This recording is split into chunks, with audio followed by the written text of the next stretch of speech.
Back in 1987, the body of a young woman was found. She'd been murdered. Crime Watch did a reconstruction. 5 months later, another girl's body was discovered. Both lived in the same town, in Tunbridge Wells, both killed in the same way. Police thought a serial killer was on the loose, and they launched a massive manhunt.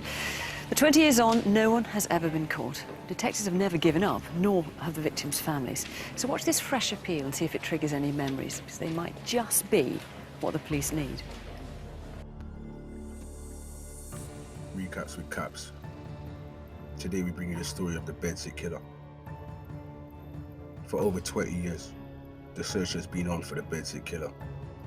And now that search has come to an end. You see, the monster behind the Tunbridge Wells Bedsit murders, in which 2 young women were savagely raped and killed 34 years ago, has now been found and will spend the rest of his life in jail. The vile crimes committed by David Fuller, 66, and a decade spent concealing his evil deeds by living with his wife and son, 20, quietly living in Heathfield, have finally caught up with him.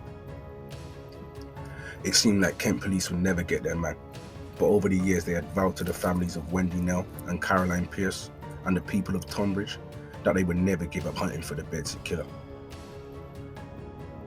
You see, these 2 young women lived in Bedsits, in a town where they never knew each other. But one thing they had in common, both was loved by their friends and family and had their whole lives ahead of them until they met the Bedsit killer. It was a day the families of the 2 women, along with the residents of Tunbridge Wells, thought they would never see.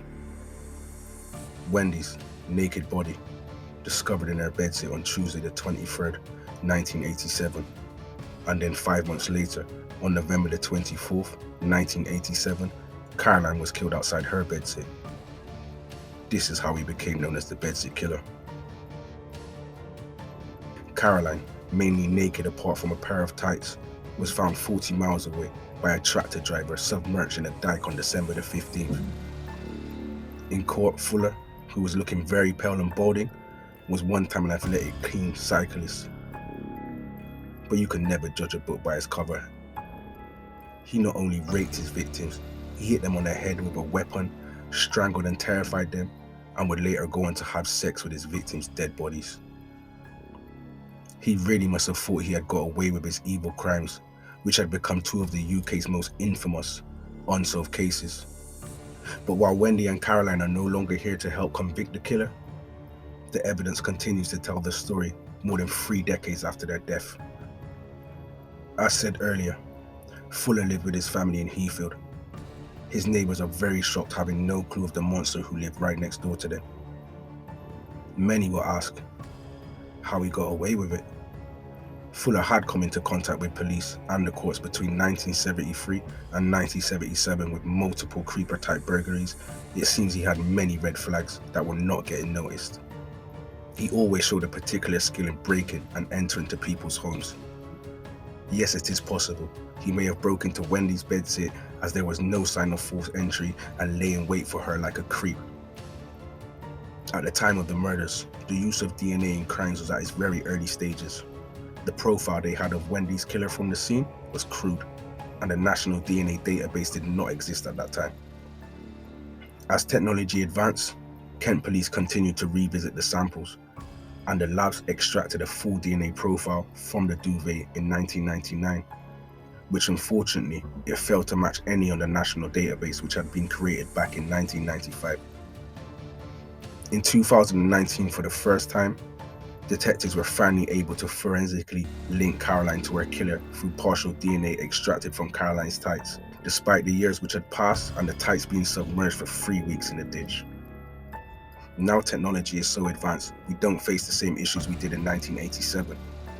The profiles and partial profiles which had DNA code in the same order were fed into a database to search for potential relatives of the killer. Detectives visited more than 90 people who were most likely to be related to the killer in a process of elimination. By the end of November last year, the lab revealed it had a very close match, possibly a sibling of the killer. The family member had been convicted of a crime and was questioned about their relatives. This is where the net grew tighter around Fuller, and it was on December the 1st the police arrived to arrest him, with Fuller telling them he had no knowledge of the case. What he didn't know was that his DNA was an exact match to the profile from semen at the scene of Wendy's murder and from Caroline's tights. It was 160,000 times more likely not to have originated from him. A bloody fingerprint from Wendy's scene was also his. He was charged with both their murders the next day.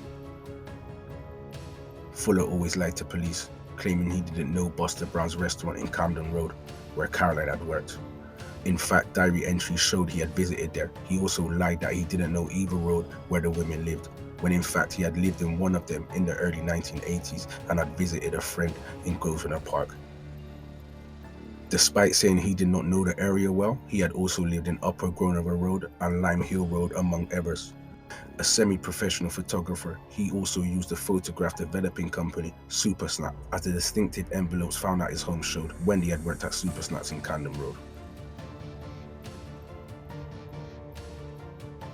Today we bring a story to you of the Bedsit killer.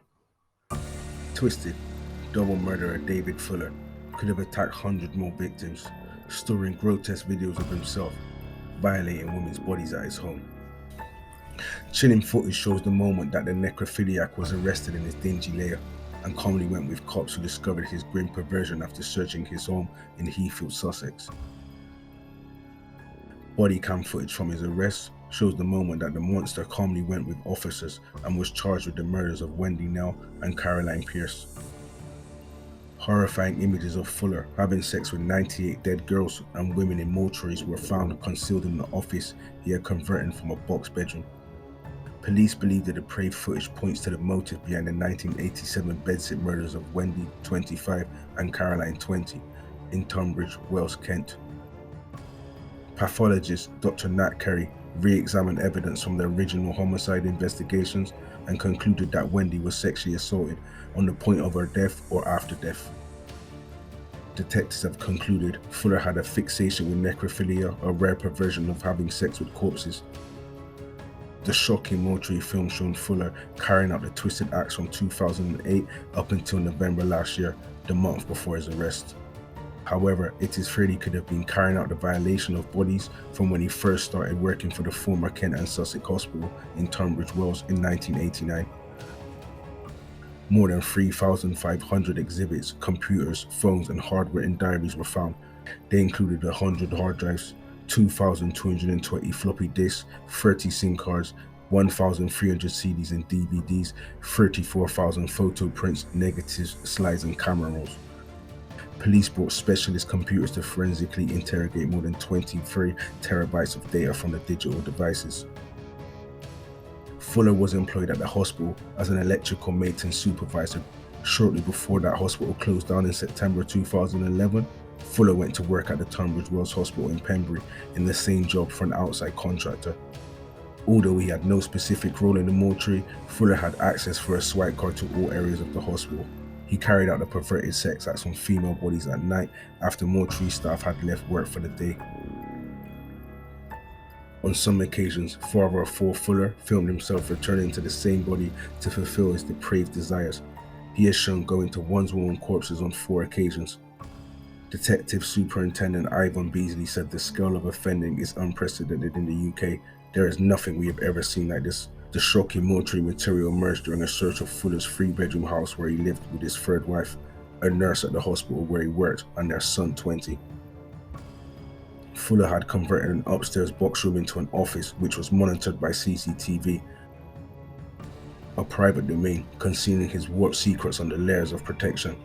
Inside a wardrobe in the office, cops found a cabinet, and screwed to the back of that was a handmade box in which 4 hard drives were hidden, containing images of corpses being defiled. The home office also had a hatch to a loft where Fuller had hoarded thousands of items which took 9 officers over 5 months to comb through. A team of more than 100 officers and staff were assembled to sift through 40 million images and 4 million video clips.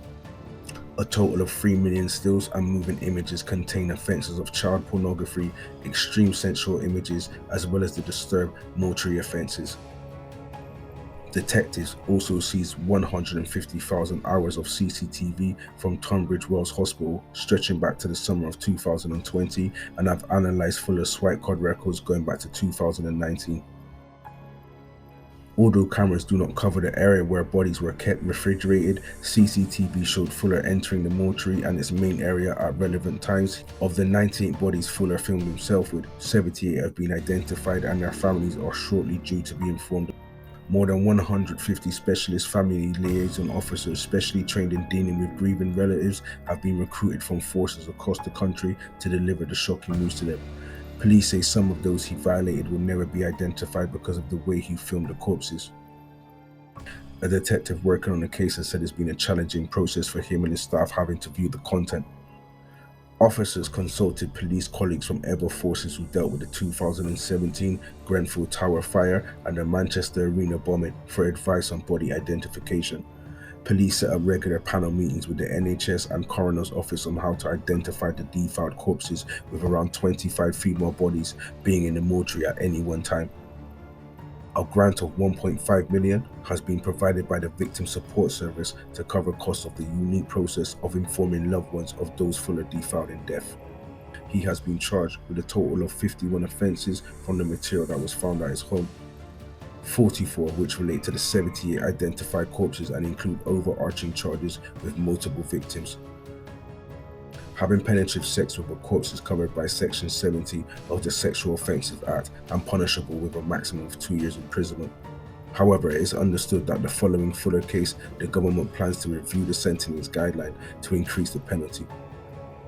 Fuller has admitted to police he is in the films taken of the bodies. Senior CPS prosecutor Libby Clark, who dealt with the Babes in the Woods murders, said this is the most disturbed and challenging case I've ever been involved with. Horrific, offending on a scale that we have never seen before. When I stopped to think about it, I found it almost unbelievable that we have a case on this nature and scale. I found it particularly chilling, some of the evidence of sex after death. Fuller must have remained with Wendy for some time after her death before making his way from her flat.